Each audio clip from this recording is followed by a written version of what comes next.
وعايشة فيها بمعجزة.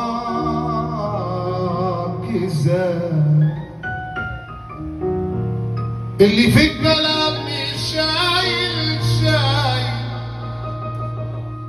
اللي بخته فايز ومايل، اللي محروم من الضنا واللي من اهله اتأذى، اللي غرق في المشاكل واللي ملوش نفسي ياكل، ده اللي مش مرتاح في بيته واللي وهكذا. والفلوس عمرها ما كانتش حل،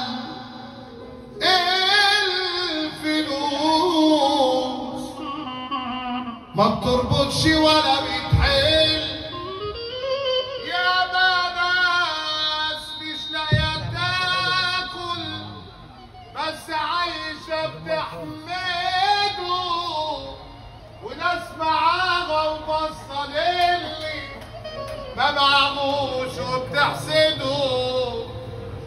يا ناس مش لاقيه تاكل بس عايشه بتحمده، وناس معاها وبصه للي ما معهوش وبتحسده.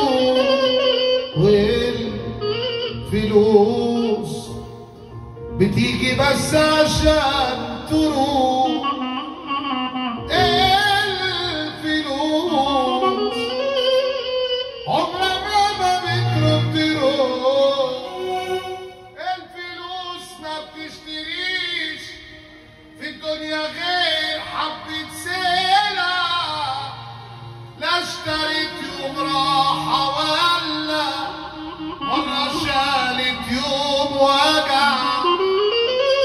الفلوس قلتها ممكن تبقى من رضا ربنا، اللي مش مرتاح باله فينا واللي